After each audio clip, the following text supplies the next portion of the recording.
But this whole media thing about how Tom Brady needs to go or is going to go. First of all, Tom Brady's going to be back because what's the alternative for both them and the Patriots? The Patriots, the alternative is use a first-round pick on a quarterback that you hope could be good, go into the season with Jarrett Stidham, sign a guy like Bridgewater or Tannehill or something like that in free agency, by the way, for about $20 million, or you can just pay Brady his 2-year contract for $30 million a year, right? I mean, one doesn't sound any worse than the other, in my opinion, because eventually you got to do it. And so now when do you want to start over?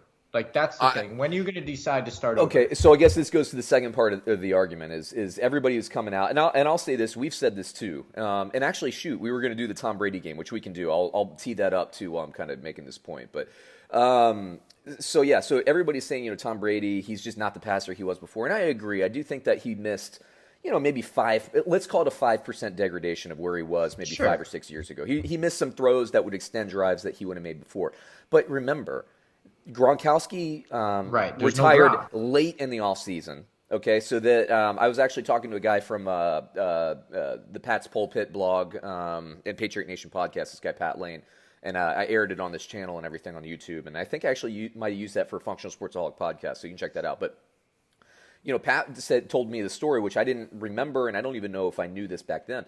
They had Jared Cook, and they offered more money to Jared Cook than New Orleans did. But this was before Gronk retired, so Jared Cook went back to the Patriots and he said, "Hey, I'm not going to play second fiddle to Gronk. I'm going to go to New Orleans where I can start." Sure, of course. Well, that weekend Gronk retired, and the Patriots said, "Hey, Gronk's out," and he said, "Yeah, but I gave my verbal commitment to New Orleans. I'm going to honor that." So if they have Jared Cook coming into the season, if Antonio Brown didn't have a complete psychological meltdown, if Josh Gordon could stay on the field with his off the field stuff. Suddenly you have Jared Cook, Antonio Brown, Josh Gordon, with Julian Edelman still working and moving the chains. I'm sorry, man. That's a team that makes the AFC Championship. Yeah, maybe the Super Bowl, right? And so then what ends up happening? You go from all those skill players, all those weapons.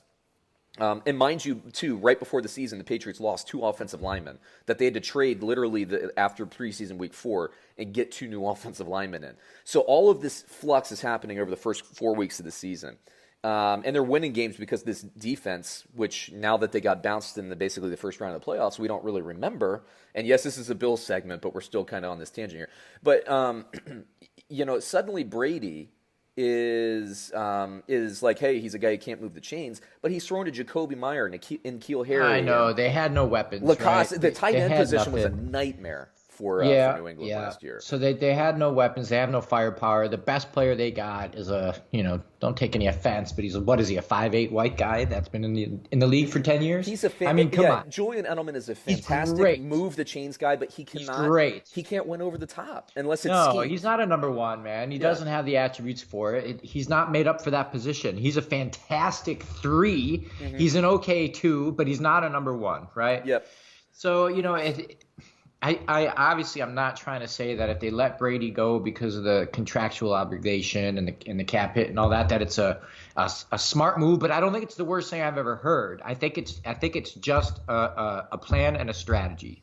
You know what I'm saying? I agree, but here's what I think. Okay, Brady can still win. Don't get me wrong. Yeah, oh yeah.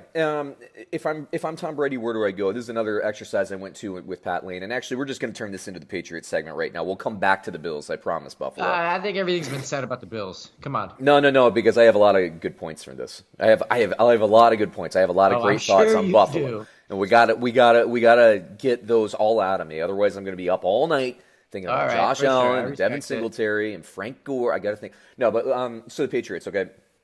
If they get a couple more weapons, you got 2 years of Tom Brady. You go into the draft. Yeah, you could still use that first-round pick on a quarterback, just like you did with Garoppolo a couple years ago, right? But you're not forced into basically trying to do this. Now, the offense, too, everybody says you can't draft a receiver that works there because the offense is so complex. Okay, so you're going to have a quarterback come into that system that's so complex and run the show. The Patriots are an organization, they're a program, and they're going to be successful, and they're going to win 8 games regardless. But if they just go in and, get another receiver and another tight end, that's all they need to compete. I know. I think everybody's kind of freaking out about this. To your point, Brad, when do you start? I don't think you can ever start too early. There's a lot of talk. We'll get to it when we do the Packers segment, but there's a lot of talk about, are the Packers, Colin Cowherd came out, are the Packers going to draft Aaron Rodgers as a replacement? The bottom line is, you can't decide that you're going to draft a replacement. You got to see how these things work out in the draft. Okay. But, Teddy Bridgewater, let's just say, because he's my favorite of the quarterbacks that New England can get. I like Bridgewater for New England better than I like Tannehill for New England. Okay. In that particular case, depending on team, I like Tannehill for Tennessee better than I like Bridgewater for Tennessee. So it depends on the fit. I like Bridgewater for this system because I think they could do like the Matt Castle thing from like a decade ago where, they could plug him in and he's not going to lose you games but he's not going to necessarily win you games. But would you rather have Bridgewater at 20 or would you rather have Brady at 30 for the next 2 years and then groom a guy a la what the Packers did with Aaron Rodgers? Well, that's what I'd rather do. And it's not close for me. And I don't want to talk about out of both sides of my mouth, but if you have a Brady, enjoy it. Try to ride it as long as possible. Build around him until the wheels come off, because you're never going back. Yeah. You're never getting that guy again. No. And let's face it, I think even though the game is moving away from the way he plays, yep, he can still play because his game is not reliant on his feet. Yes. Or his athleticism. I mean, I don't think he has much of it at all, but he is very smart. He has a high football IQ. His arm is still pretty good, right? I mean, has that fallen off yet? Has anyone noticed that? Or remember Manning's arm kind of turned into a wet noodle towards the end? I don't know if we've seen that from Brady. There are, in fact, what was it? I think it was Tony Romo in the playoff game that they lost to Tennessee, and Tony Romo started the game saying, I don't know, is this Tom Brady's last? Which I never thought. Tom Brady was coming back. I never thought that. When the picture came out, I never thought that. But, Romo said, hey, I don't know, this could be it. And then he watched that game, and by the end of the game, he's like, Brady's coming back. He's like, did you see that throw? Like, I remember in the third or fourth quarters, did you see that throw, the velocity on that, where he put that ball? He's like, Brady's coming back. He's not degrading. Because I think that was Romo's plan, confliction coming in, is like, he thinks that Brady won't, hang on for dear life. Kind of like that last season for Peyton Manning. He might have hung on a little bit too long, but I mean, he got a Super Bowl, so whatever. I don't think that Tom Brady would leave that as the last image in your head. I think he wants to play till he's 45 because he thinks he can physically. And if he can't physically, I think he would hang it up. But let me read you through, because everybody's talking crap about this New England offense throughout the season. Okay, Tom Brady, even with these personnel issues that we talked about, 60.8 completion percentage. Now, for him, that's not great, okay? But, again, consider who he's throwing to. Consider his offensive line, issues at the beginning of the year. Brad, 373 completions, 4,057 yards. Still 24 touchdowns.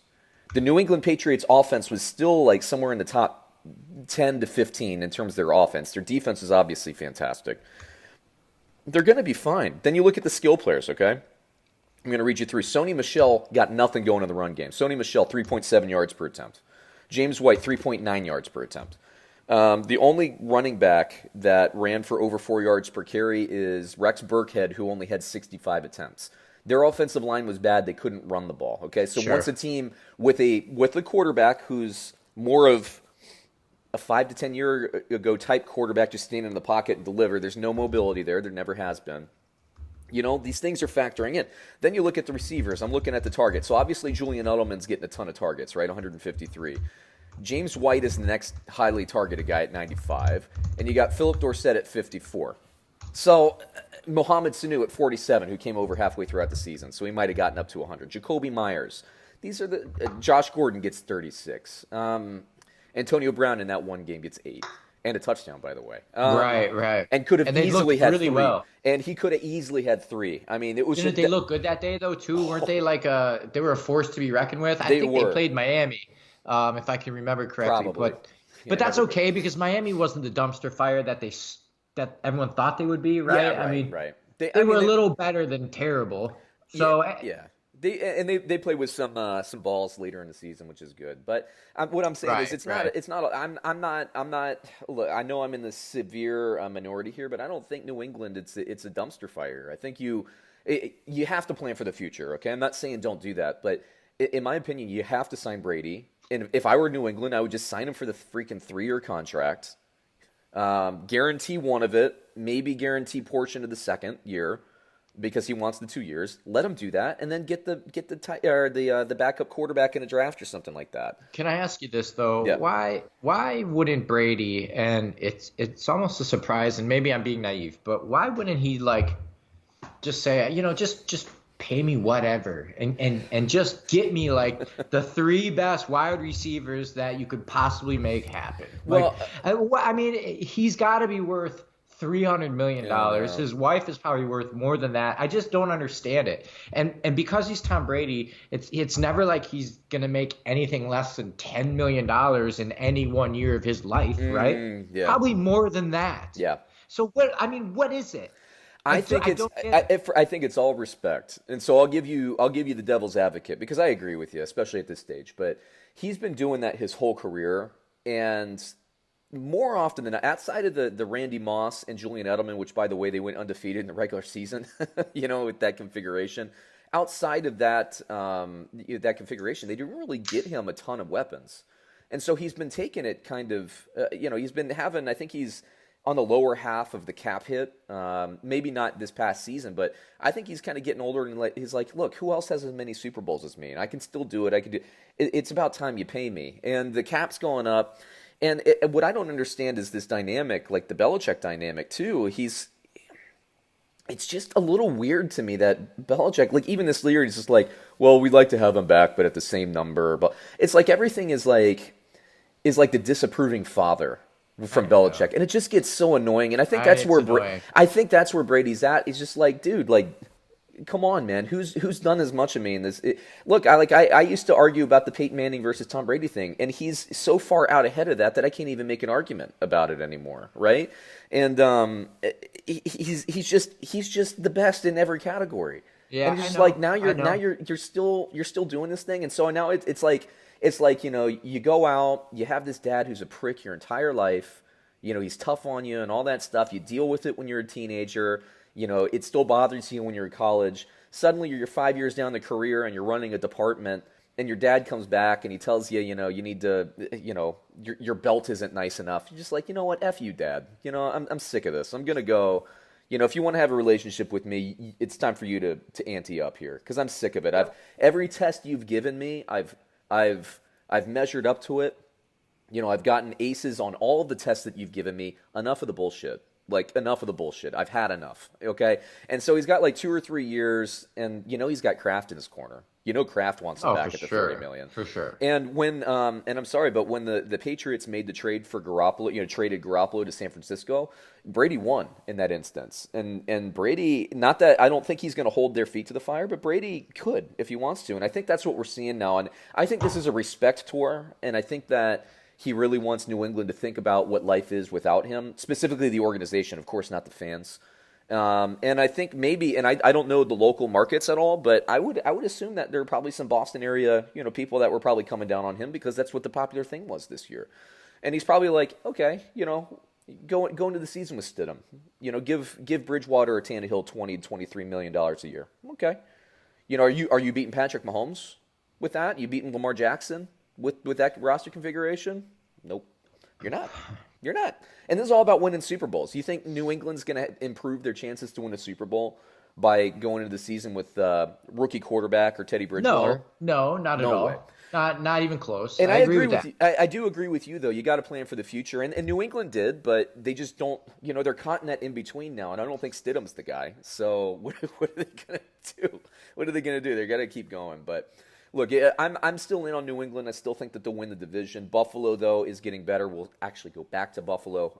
If you're listening to this podcast, I'm going to cut it together into videos so that it never happened. But yeah, man. I mean, I like this Patriots team. I think they can still actually challenge. Yes, I believe they can challenge for a Super Bowl if they fix tight end, if they fix wide receiver, and you only need basically 2 players to make a Super Bowl run for another 2 years. Sure. But what's different now, though, New England fans, is what's different now, though, is when Kansas City came back from 24-0 and won by like 30 points against Houston in the playoffs, right? In that pressure situation, when Kansas City did that, suddenly Kansas City says to themselves, I can do anything. And we saw it in the Super Bowl. I can do anything. It doesn't matter how much you're right. ahead of me by. And the mentality has shifted. It's almost like Tiger Woods, like after his whole accident and his back injury, he comes back. The Tiger Woods mystique's gone. All these young people are like, screw you. I'm good. I can beat you on Sunday. I can hit my putt under pressure. Kansas City, I think the baton has been passed. Not to say New England can't make a run, but I'm far and away now. Kansas City's my team for the next 5 years, along with San Francisco, who I also like. All right, that was fun. Let's get back to Buffalo. Let's tie this up, okay?